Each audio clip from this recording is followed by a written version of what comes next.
Alors, C'est vous une avez partie des moments très drôles. retenu plein de voix, plein de musique. On en parlera d'ailleurs de la musique ensuite. Et puis Cantona qui continue son périple bien dans le jeune cinéma d'auteur. Donc c'est bien. Nous, on est très contents de le voir là, toujours dans des rôles où on l'attend pas du tout. Il est en train d'avoir une carrière absolument extraordinaire dans le cinéma. Ah ouais, Cantona, complètement. il est en train de se faire une espèce de cohérence absolument magnifique. Il y a fallu Ken Loach. Il y a eu le déclic oui, Ken c'est Loach ça, il y a eu le qui a déclic. donné à toute une génération envie, qui s'est dit mais en fait ce mec-là est un vrai acteur. Ouais, parce qu'en Et- plus, Kano, c'était déjà un film un peu décalé. Il y avait ce Ouais, propos un peu complètement. fantastique, un peu bizarre. C'était décalé, il était très génial. décalé. C'était Tu as vu ça le Non. et Ah, c'était faut que tu Looking vois ça. for Eric de Ken Loach, Looking qui est for un Eric. film vraiment un super film. Marie et les naufragés, donc réalisé par Sébastien Bette-Bédé. Et alors j'ai très envie de parler rapidement de Sébastien Bette-Bédé parce qu'il a réalisé un des plus beaux films du monde, tout simplement. Qui est un film qui s'appelle 2 automnes, 3 hivers, Ouais. qui est avec Vincent Macaigne, qui est actuellement le meilleur acteur français en activité. C'est un jeune acteur qui a de plus en plus de rôles. Je crois qu'on en reparle en plus un peu plus loin dans l'émission, puisqu'on parle des nouvelles de la planète Mars. On va dire quelques mots On va des dire nouvelles. quelques mots, d'accord. Donc il était au casting de 2 automnes, 3 hivers, qui est un film sur lequel je ne vais dire qu'une seule chose, c'est allez le voir. Point barre. Vous ne vous posez aucune question, vous mettez de côté tous les a priori que vous pouvez avoir sur les genres de cinéma français, les acteurs, etc. Vous allez voir 2 automnes, 3 hivers et vous passez un des plus beaux moments de votre existence. C'est mieux si je construis mes phrases avec tous les mots. Moi j'aime bien quand nécessaire. tu es constructeur aussi.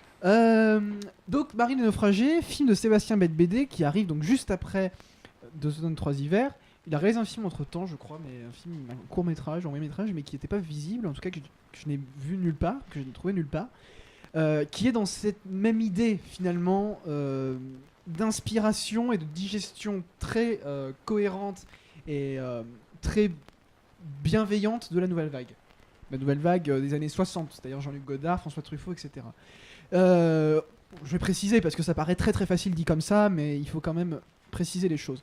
Donc vous l'avez compris dans la bande-annonce, on est face à Marie et ses naufragés, c'est-à-dire un groupe de garçons qui vont converger vers cette fille pour différentes raisons et qui vont se retrouver sur une île qui est plus ou moins en Bretagne, je crois, et un film assez, pour reprendre les mots très contemporains de Guillaume, un film assez dingo, assez foufou, voilà, qui a un univers vraiment à lui, un univers qui est en grande partie créé par la musique. Vous avez pu entendre dans la bande-annonce une musique vraiment incroyable, une musique Ouais. vraiment superbe, et qui est de Sébastien Tellier, qu'on a déjà entendu cette année dans Saint-Amour, qui avait déjà fait la musique extraordinairement belle de Saint-Amour, extraordinairement juste. Et donc on se disait tes 2 films préférés de ce début d'année. C'est pas forcément mes films En préférés. tout cas, les mais films j'aime. sur lesquels tu as eu le plus d'émotions, c'est la musique de Tellier qui t'emmène. Et je pense qu'il y est- Tellier, là aussi, est en train de se placer comme l'homme qui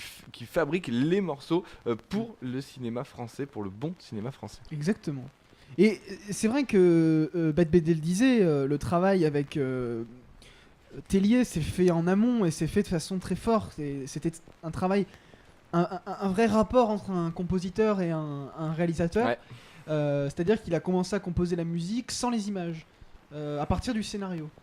Et Bette-Bédé, parce qu'il était au Comédia à Lyon au moment où le film était projeté, donc ce que je vais vous dire, c'est aussi des choses qui sont vraies de la bouche du réalisateur. C'est pas vrai au film. Je veux dire, un réalisateur, il comprend pas forcément mieux son film que les spectateurs, mais en tout cas, le rapport au travail à Tellier s'est fait de cette façon-là. Ouais, bien sûr. Un vrai désir de créer un univers musical dans le film qui correspond à l'univers tout entier du film. C'est-à-dire que la musique englobe tout le film.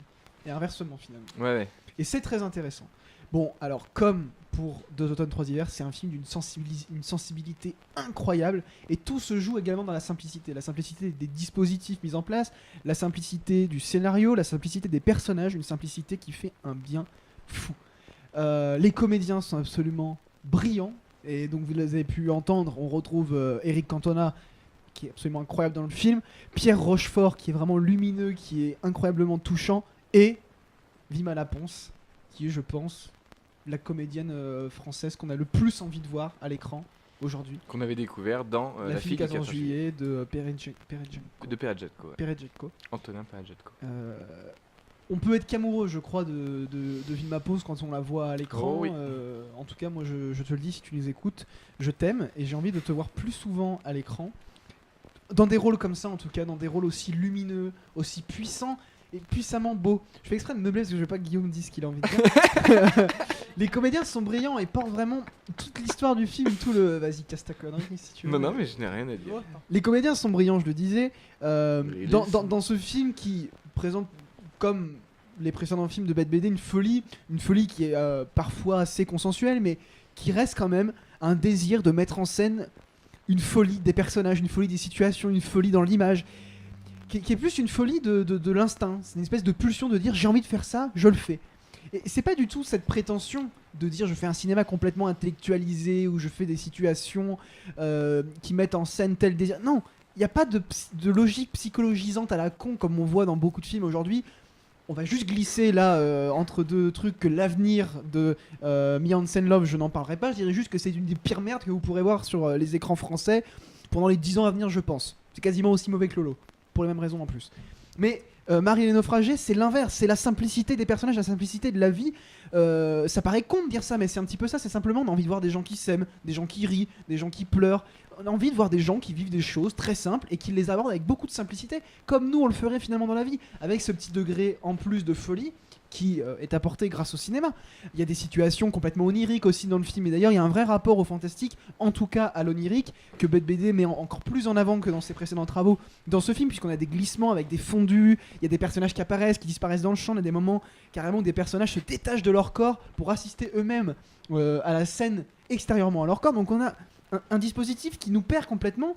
On voit des situations qui sont complètement improbables, avec des situations de pure comédie, avec des comiques de situation, des comiques de personnages complètement improbables, mais en même temps on a envie de croire à tout ce qu'on voit, on a envie de se dire qu'on a envie de vivre des situations semblables. Et en plus le film est très visuel, vous le verrez, vous le voyez dans la bande-annonce, allez la voir d'ailleurs, vous le voyez sur les visuels, et puis c'est un film qui repose essentiellement sur un dispositif plastique très coloré, très pastel, très enfantin au premier abord. On a presque l'impression d'être face à un dessin d'enfant autour de toute cette thématique de Marie les naufragés. Tout ça pour mettre en scène des personnages qui ne sont pas des caricatures, qui ne sont pas des archétypes de ce que c'est l'amoureux, de ce que c'est tel truc, juste des personnages qui vivent dans un petit écosystème qu'est ce film. Marie les naufragés, c'est un petit écosystème avec sa logique, avec ses personnages et avec sa bonne humeur, avec son amour, avec sa haine. Mais non, il n'y a pas de haine, il y a un peu de tristesse, mais il y a surtout beaucoup de bonheur dans Marie les naufragés. On n'est pas au même niveau d'émotion, je trouve, que Deux automnes, trois hivers, qui m'avait touché au plus profond de mon être en tout cas. Mais on a une sensibilité qui est énorme, on a des personnages qu'on a envie d'aimer.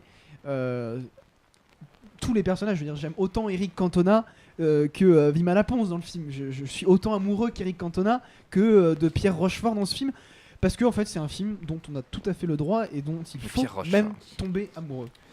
Et ben voilà, ça fait plaisir et ça nous donne tellement envie de le voir. On sait que ça va être un petit peu compliqué de trouver un espace pour le voir. Il y a quand même une jolie promo.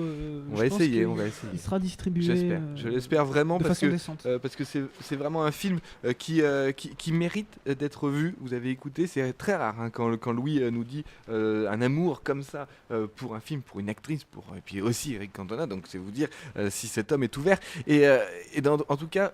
Merci Louis, ça me donne encore me donne encore plus envie de soutenir cette jeune garde française qui arrive.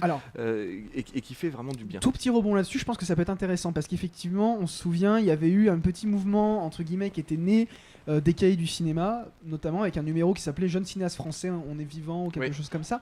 Dans lequel il y avait eu Sébastien Bette BD à l'époque où il avait fait Deux automnes, trois hivers, il y avait eu Guillaume Braque. Ouais. Il y avait Peretchenko qui en fait plus ou moins partie. Il y avait la réalisatrice de La bataille de Solferino qui s'appelle Justine Justine. Et le point commun de ces films, on s'était très vite rendu compte, c'était un point de convergence, c'était Vincent Macaigne. Et ce qui est intéressant, c'est que Bette BD s'est pas mal exprimé là-dessus. Donc déjà, il a exprimé le fait que il n'avait pas écrit le film en pensant à des acteurs. Par contre, le choix de McCain, il a dit tout de suite non. Il a dit je veux pas retourner avec McCain pour ce film, je veux me détacher un peu de ça. Peut-être parce qu'il a un peu peur peut-être de cette image-là, justement, de finir par tourner en rond avec les mêmes comédiens, le même système. Et il y a quelqu'un qui lui a posé, le public du Comédia, c'est quand même un public qui fait plaisir à entendre parce que les questions sont toujours très pertinentes. Et il y a quelqu'un qui lui a posé cette question de comment il se positionnait face à ce que beaucoup ont appelé la nouvelle vague. Et lui, sans être catégorique, sans refuser ça, ne l'accepte pas, en tout cas ne dit pas oui il y a ça.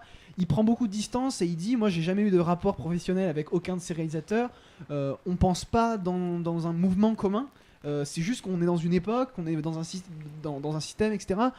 J'interprète ses propos, hein, c'est pas exactement Bien ce qu'il a sûr, dit. ouais. Mais en tout cas, c'est intéressant parce qu'il s'est exprimé sur cette position qu'il pouvait avoir par rapport à ce qu'on a appelé un mouvement, qui n'en est pas un, c'est pas un mouvement en fait. C'est juste qu'il y a des points de convergence. Bien sûr. Et quand on regarde de plus près, les films de Guillaume Braque n'ont rien à voir avec les Oui, films mais de BD. Mais il y a moi je dirais que ce qu'on a envie de voir là-dedans, c'est une très très grande liberté créatrice. C'est une très très grande liberté autant sur le ton que sur la forme que les films vont prendre.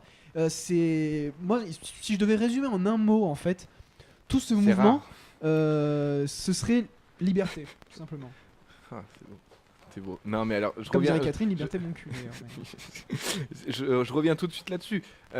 C'est pas parce que les films sont tellement différents que le mouvement est pas là. La nouvelle vague, rien ne ressemble moins à un Chabrol qu'un Truffaut, qu'un Godard, etc. Donc, en fait, c'est juste qu'à un moment donné, on se retrouve sur une génération qui a à peu près le même âge, qui en l'occurrence c'est sûr a pris le même acteur, donc c'est ça en fait qui a fait, c'est Macaigne qui a tout pris, et donc voilà, c'est pour ça. Mais tout ce point de convergence, il est là. Il était sur Macaigne, aujourd'hui on est là, mais aujourd'hui c'est Vima Laponce, donc sachant que elle est là aussi. Macaigne il se détache de ça parce qu'il va tourner chez Garel, Garel qui peut se rattacher à ça, mais il va tourner chez Dominique Moll qui est quand même beaucoup plus âgé, qui fait des films depuis beaucoup plus longtemps. Mais là où je dis qu'il n'y a pas de mouvement, c'est que moi je trouve que c'est un peu arbitraire. Au bout de quelques films, c'est des gens qui ont fait 1, 2, 3 longs métrages maximum, et je crois pas que c'est des gens qui ont très envie qu'on les associe à un mouvement. C'est des gens qui sont des électrons libres, et pour moi il n'y a pas de mouvement, juste dans la mesure où il n'y a aucune caractéristique, il n'y a pas de cohérence interne. C'est juste qu'il y a des films qui ont des points communs dans la façon de penser le cinéma sur une grande liberté. Mais je suis d'accord, Godard n'a rien à voir avec Truffaut n'a rien à voir avec Chabrol, Romer n'a rien à voir avec le cinéma qui se faisait jusqu'à ce qu'il en fasse. Enfin, il a un héritage, mais bref. D'ailleurs, il y a des choses de Romer chez Bête BD, beaucoup. Lui, il se revendique beaucoup d'Alain Resnais. Il parle beaucoup d'Alain Resnais et de Rivette aussi. Mais il y a beaucoup de choses de la Nouvelle Vague, on le disait, mais c'est des gens qui se nourrissent de racines communes de la Nouvelle Vague. D'ailleurs, je disais que j'allais revenir dessus, et c'est vrai. La Nouvelle Vague, dans le film, il faut pas juste se limiter au fait que y a des gens qui parlent à la caméra, parce que les personnages passent leur temps à parler à la caméra. C'est pas dans cette idée de dire on fait comme la Nouvelle Vague, c'est juste que on est dans un même type d'état d'esprit. C'est-à-dire de dire on s'en fout pas du système, on veut pas tout casser, on veut juste faire nos films à nous. Peu importe de ce qui se fait vraiment à côté, non, on fait nos films très personnels. Et c'est en ça, je trouve que ça peut se rapprocher de ce qu'avaient pu accomplir certains cinéastes de la Nouvelle Vague, c'est d'arriver à imposer un seul regard sur tout le processus du film et tout le dépliement filmique. C'est un regard intime, un regard personnel, je suis tout à fait d'accord. Et c'est là-dessus. Dont le principal moteur et l'émotion et la sensibilité Bien sûr. propre au réalisateur. Donc c'est pour ça, je pense qu'on peut faire des liens avec la Nouvelle Vague. C'est pas juste parce qu'il y a la caméra qui fait des faux raccords volontaires ou des gens qui parlent à la caméra. Faut être bien clair là-dessus. Et si on a parlé de nouveaux groupes, c'est parce qu'ils se sont tous en même temps, leur film est tous sorti à un mois près. Ils se sont retrouvés dans les petites sections parallèles à Cannes avec Macaigne au milieu. Donc évidemment d'un seul coup, et puis même pour nous, ça faisait, notre génération n'a jamais connu d'un seul coup 4, 5, 6 réalisateurs qui donnaient quelque chose, un souffle nouveau au cinéma, et ça fait un bien fou. Voilà, mais c'est un peu comme, je pense qu'un mouvement en fait on a un fantasme. On a un fantasme du mouvement. Moi je vais exposer une théorie qui est un peu plus large, mais moi j'ai l'impression qu'en art en général le mouvement est plus ou moins mort aujourd'hui. Il n'y a pas de mouvement, c'est surtout des épiphénomènes qui sont très rapides en plus souvent et qui fanent très vite. Et moi je vois un peu ça dans ce qu'on a appelé la nouvelle vague. C'était une excitation sur le coup. Moi j'y ai cru pendant un an. Je me suis dit oui, il y a une nouvelle vague. J'ai essayé d'analyser comment justement on pouvait affirmer que c'était un mouvement qui avait une vraie cohérence et qu'on était face à le premier vrai mouvement du cinéma français depuis des années. Mais en fait non, c'est un peu comme tout. C'est comme pour l'art contemporain, c'est comme pour la musique, c'est comme pour plein de choses. C'est pas un mouvement, c'est des points de convergence. Mais il n'y a plus de mouvement. Il y en aura peut-être plus tard. Mais en ce moment, il n'y a plus de mouvement parce que l'art ne fonctionne plus là-dessus. Il y a trop d'éclatement dans les façons de penser, dans les processus de création, dans les processus de production. Il y a beaucoup trop d'éclatement. Et voilà, Bête BD le disait. Il y a quelqu'un qui disait mais est-ce que vous relisez les scénarios les uns les autres? Ils disaient non, on ne travaille pas les uns avec les autres. Bien sûr. Alors que les gens de la Nouvelle Vague étaient ensemble. Non, mais Ils étaient, voilà, on savait que Godard n'appréciait pas Truffaut et vice versa. mais, si, au début. Si. Au début, si, mais il y a eu des détachements, mais ils viennent tous des cahiers du cinéma, par exemple. Et c'est pour ça que c'est intéressant, que c'est les cahiers d'ailleurs qui ont un petit peu fait émerger ça. On disait, ouais, les cahiers fait renaître la nouvelle vague, c'est une répétition de l'histoire. En fait, moi, j'ai juste l'impression que en fait, tout ça, c'est un fantasme. C'est un fantasme et c'est de la pure nostalgie. Et je pense que c'est pas Oui. très bon. Il faut plus regarder vers l'avant que de regarder vers l'arrière en disant, ouais, on revit quelque chose. Non, il faut pas revivre les choses, il faut juste les vivre. Damien, pour ton débriefing, Louis avait dit en un mot.